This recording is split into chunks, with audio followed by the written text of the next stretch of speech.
सूर्य बकरा का 5वां रुकू। आए औलाद याकूब अलैहिस्सलाम, देखो यहीं से पहला यहाँ पर बनी इसराइल बोला, यहाँ पर बोलते अय औलाद याकूब अलैहिस्सलाम, तुम लोग मेरी उस नियामत की याद करो जो मैंने तुमको इनाम में दी थी, और इस बात को याद करो कि मैंने तुमको तमाम दुनिया जहान वालों पर ख़ास बर्ताव में फौकियत दी थी। और डरो तुम ऐसे दिन से कि ना तो किसी शख्स की किसी तरफ से कुछ मतलबा अदा कर सकता है और ना किसी शख्स की तरफ से कोई सिफारिश कबूल हो सकती है। यानी क़यामत के दिन से डरो, उस दिन कोई किसी का काम नहीं आएगा, उसके नाम आमाल ही उसके काम आएंगे। कोई माँ किसी बेटे को काम नहीं आएगा, किसी शौहर उसी बीवी को काम नहीं आएगा, कोई किसी का काम नहीं आएगा। तुम अकेला आया अकेला चले गया और तुम्हारे नेक आबदी अल्लाह के सामने हिसाब देना पड़ेगा।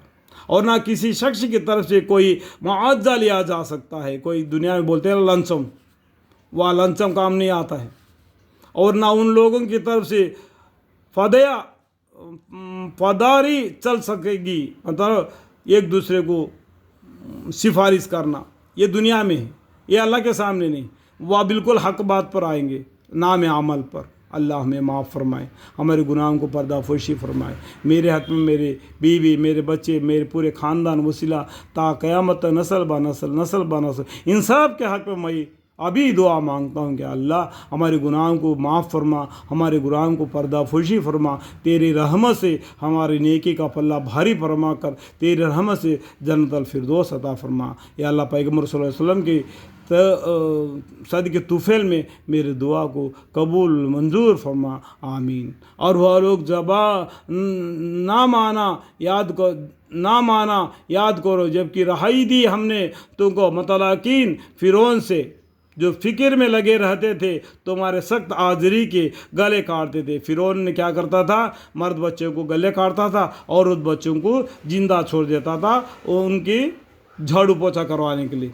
तुम्हारी औलाद जकुर के और जिंदा छोड़ देते थे तुम्हारी औरतों को। इस वाक़े में एक इम्तिहान था तुम्हारे परवरदिगार के जानब से, एक इम्तिहान था। उसके बाद में मूसा अलैहिस्सलाम आना और उसका किस्सा बेशक बहुत सी मालूम है। कहा भी हो जुम्मे में दिन बयान में मैक्सिमम ज़्यादा मूसा अलैहिस्सलाम का ही बयाना करते रहते हैं। उसके ज़्यादा करके लोगों को मालूम है फ़िरौन के बारे में और मूसा अलैहिस्सलाम के बारे में और भी पैगम्बरों के बारे में, बड़ा भारी। और जब शक कर दिया हमने तुम्हारे वजह से दरिया शोर को, फिर हमने डूबने से बचा लिया, तुमको गर्क कर दिया, मतलब लेकिन फ़िरौन के माँ फ़िरौन के। यह बात एक बात को याद करना चाहिए, जब गारे हीरे में पैगम्बर सल्लल्लाहु अलैहि वसल्लम और अबू बकर सिद्दीक़ रज़ियल्लाहु अन्हु थे तो काफिरों ने उनका पीछा कर दिया। जब गारे हीरे के ऊपर चढ़ा तो अबू बकर सिद्दीक़ रज़ियल्लाहु अन्हु ने हमारे पैगम्बर सल्लल्लाहु अलैहि वसल्लम से बोले कि अगर वो लोग अपने पैरों की तरफ देखें तो हमारा क्या हाल होगा। तो उस टाइम पर हमारे पैगम्बर सल्लल्लाहु अलैहि वसल्लम ने क्या बोले कि आप डरो मत, हमारे साथ कौन है, अल्लाह है। क्या बोले, आप डरो मत, हमारे साथ अल्लाह है, हमको अल्लाह बचा लेगा। यहाँ पर भी मूसा अलैहिस्सलाम और उनकी कौम बनी इसराइल 12 सरदार उनके साथ थे। सामने दरिया था, पीछे फ़िरौन उसके लश्कर आ रही थी। उनकी कौम ने बोला अभी हमें पकड़े गए, हमें मारे गए, या तो सामने जाएंगे डूब जाएंगे, अगर पीछे रह जाएगा तो वो पकड़ के वो सूली चढ़ा देगा। वो मेखे मारता है, मेखे वाला है। तो उस टाइम पर मूसा अलैहिस्सलाम ने वही जवाब दिया जो हमारे पैगम्बर सल्लल्लाहु अलैहि वसल्लम ने जवाब दिया था कि क्या बोला, डरो मत, हमारे साथ कौन है, अल्लाह है, हाँ अल्लाह हमको रास्ता दिखा देगा। तो अल्लाह ताला ने मूसा अलैहिस्सलाम को हुक्म दिया कि उस पानी पर अपना लाठी मारो। तो मूसा अलैहिस्सलाम एकदम लाठी मारे तो उस टाइम पर एकदम 12 रास्ते लंबे लंबे हो गए और 12 ख़ानदान 12 रास्ते में बेआसानी से, एक रास्ता होगा तो मुश्किल से तंगी से जाना पड़ेगा। अल्लाह ताला ने इतना रहम किया कि दरिया को 12 रास्ते बना दिया। 12 कौम 12 रास्तों में निकल गई। जो पूरा जैसा वो निकलते जाती है तो पीछे से पानी समड़ते आता है। उनको पकड़ने के लिए फ़िरौन की और उनके जो आदमी आते वो मूसा अलैहिस्सलाम और उनके कौम को पकड़ने के लिए सामने जाते थे। जैसा वो रास्ता वो उनको घुसते थे वो पानी मिल जाता था। वो आगे फिर आगे मूसा अलैहिस्सलाम और उनकी सरदार आगे बढ़ के जाते थे। ये ज़मीन में یہ پانی میں غرق ہوتے جانے لگے۔ یہ سورہ یونس میں بھی آپ کو اس کے بارے میں اور بھی ملے گا۔ یعنی قرآن میں ہر ایک پیغمبر کا قصہ واہ جرہ جرہ لکھا ہوا ہے، لیکن یوسف علیہ السلام کا ایک قصہ ہے ایک ہی جگہ پر لکھا ہوا ہے۔ اس بات کو جاننا چاہیے، اس لیے ہم کو قرآن کو 1 سے 2 3 مرتبہ پڑھنے سے ہم کو معلوم ہو جائے گا، اور اس سے پہلے قصص الانبیاء پیغمبروں کے بارے میں پڑھنے سے بھی معلوم پڑ جائے گا۔ یہ علم کو پڑھنا ہے، مسلمان بول کے صرف جمعے میں جانا، ان کا بیان سننا اور نکل جانا، یہ کہاں کا ہے، سوچنا ہے۔ اور وہ زمانہ یاد کرو جب کہ وعدہ کیا تھا ہم نے موسیٰ علیہ السلام سے 40 رات کا، پھر تم لوگوں نے تجویز کر لیا گوشالہ کو موسیٰ علیہ السلام کے جانے کے بعد۔ یعنی موسیٰ علیہ السلام نے کیا کیا، توریات لانے کے لیے اپنے 12 قوم والوں کو لے کے 30 روز کے روزہ رکھ کے گئے، تو موسیٰ علیہ السلام نے سب سے پہلا جا کے اللہ سے بات کرنے کے لیے گئے، وہ سب قوم کو پیچھے چھوڑ کے۔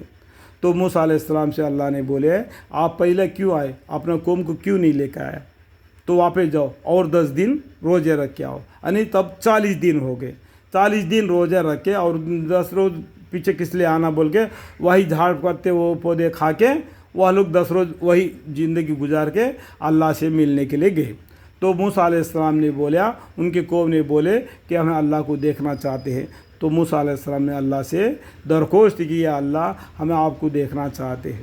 تو بولتے اللہ تعالیٰ نے آپ مجھے دیکھ نہیں سکتے، اس پہاڑ کے طرف دیکھو، اگر وہ پہاڑ کے اوپر میں اپنی تجلی ڈال دوں گا، اگر وہ پہاڑ اپنی جگہ پر ٹھہرا رہ گیا تو تم دیکھ سکو گے۔ تو موسیٰ علیہ السلام نے اس پہاڑ کی طرف دیکھنے لگے، اور اللہ تعالیٰ اس پہاڑ پر اپنی تجلی ڈال دی، تو پہاڑ اللہ کے تجلی سے، اللہ کے نور سے وہ پردہ پرندہ پھٹ کر ریزہ ریزہ ہو گیا۔ تو موسیٰ علیہ السلام اور ان کی قوم بے ہوش ہو کے، یعنی موسیٰ علیہ السلام بے ہوش ہو گئے، باقی مر کر گر گئے زمین پر۔ وہ آگے قصہ آپ قصص الانبیاء سے پڑھنے سے معلوم ہو جائے گا۔ تم لوگوں نے تجویز کر لیا گوشالہ کو، موسیٰ علیہ السلام ادھر جانے کے بعد میں تو شیطان نے کیا کیا کہ ان کو بچکایا، تو انہوں نے اپنے جیوروں سے پانی سننے کو جلا کے بچڑا بنا دیا۔ اس کے بعد میں وہ اللہ بول کے اس کو گوشالہ سامری نے بنوایا تھا، اس لیے گوشالہ سامری کے نام سے بھی قصص الانبیاء میں قصہ ہے، پڑھنے سے معلوم پڑ جائے گا کہ جانے کے بعد اور تم نے ظلم پر کمر باندھ رکھے تھے، پھر بھی ہم نے تمہارے توبہ کرنے پر درگزر کیا۔ دیکھو اتنا غلطی کرنے کے باوجود بھی اللہ تعالیٰ نے ان کے گناہوں کو معاف کر دیا۔ اللہ تعالیٰ گناہوں کو معاف کرنے والا غفور الرحیم ہے۔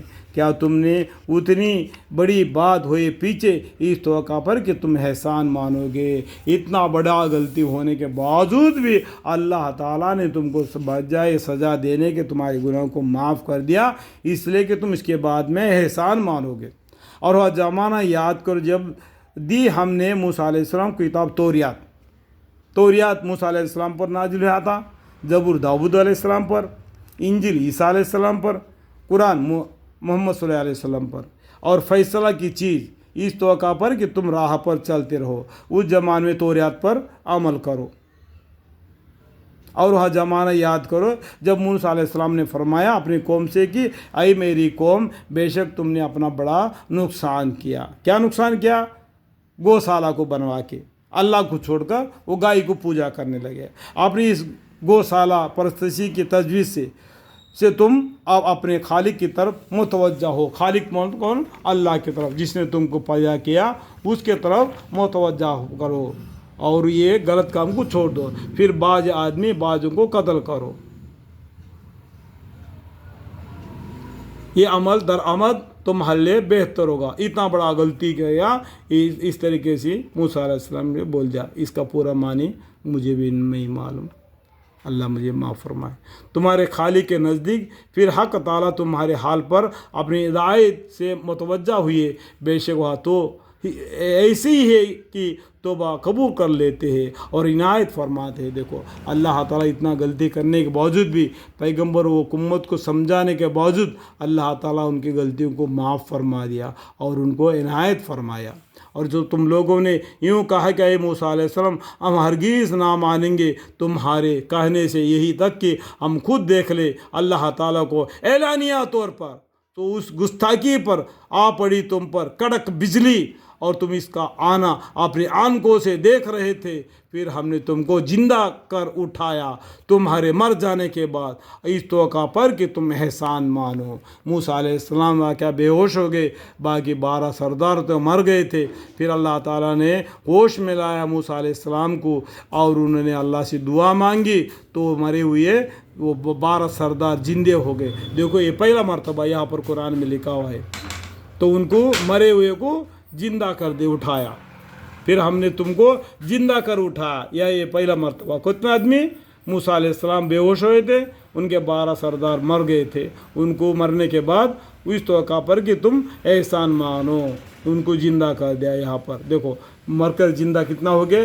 ये ईसाई लोग बोलते हैं कि ईसा अलैहिस्सलाम मर गए फिर जिंदा हो गए, वो मरे ही नहीं तो जिंदा कैसा होंगे। वो कुरान में बहुत सी जगह पर लिया बताया अल्लाह ताला ने तुमको अपने तरफ आसमान की तरफ उठा लूँगा, उसके बारे में बहुत सी बातें हैं। और ईसा अलैहिस्सलाम का किस्सा आप क़ससुल अंबिया में पढ़ो, मालूम पड़ जाएगा। और ये साए पगन किया हमने तुम पर आबर को, यानी आबर ईसा आबर क्या, आबर का मतलब क्या है, आसमान। आसमान आके साया बन गया मूसा अलैहिस्सलाम के सर पर मैदान तय में, और खजाना गैब से पहुंचाया हमने तुम्हारे पास तरिंजीन, और आसमान से खाना पहुंचाया। मूसा अलैहिस्सलाम के दुए से उनकी कौम को आसमान से खाना आता था, तरिंजीन और भेटरी, खाओ नफ्सी चीज़ें से जो कि जो कि हमने तुमको दी है। आसमान से जो खाना आया उसको छुपा के मत रखो। कौन सा रोज का वक्त, कौन सा वक्त तुमको खाना मिल जाएगा गैब से, अल्लाह के खजाने से, उसको छुपाओ मत, जो मिला वो खाओ। और इससे उन्होंने हमारा कोई नुकसान नहीं किया, लेकिन अपना ही नुकसान करते थे। ये लोग क्या करते, आज खाना मज़ा आ गया तो कल के लिए छुपा के रख दिया। तो अल्लाह ने बोल दिया छुपा के मत रखो, जो खाना जैसा तुमको चाहिए वैसा हम दे देंगे, अल्लाह ताला बोलते। तो दे दिया, लेकिन उन्होंने खुद अपना नुकसान कर लिया। और जब हमने हुक्म किया कि तुम लोग इस आबादी के अंदर दाखिल हो, फिर खाओ उस चीज़ों में से इस जगह तुम रगबत करो बेतकल्लफ से, और दरवाजे में दाखिल होना आजीजी से, छुपे झुके और ज़बान से कहते जाना कि तौबा है तौबा है, हम माफ़ कर देंगे तुम्हारे खताए, और भी मजीद बड़े बड़े गुनाहों को भी माफ़ करवाएंगे, और देंगे दिल से नेक काम करने वालों को।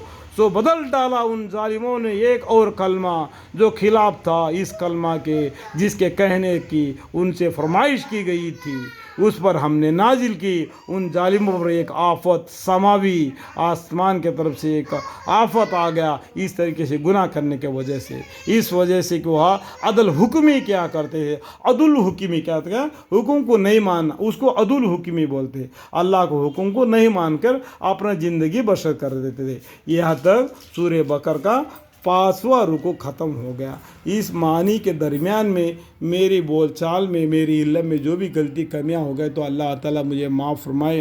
वो कुर रब्बी जिदनी इल्मा, वो कुर रब्बी जिदनी इल्मा। इसी तरीके से मेरे आल औलाद के अंदर कुरान करीम का इल्म, कुरान करीम का मानी और दीन का इल्म, दीन का मानी, नमाज़ पढ़ना, ईमान लाना एक अल्लाह पर, नमाज़ पढ़ना और ज़कात देना और रोज़े रखना और बैतुल्लाह का जियारत करने की हमारी तमाम ता क़यामत तक आने वाले पूरे नस्ल के हक़ में मैं दुआए मग़फ़िरत मांगता हूँ और दुआ मांगता हूँ।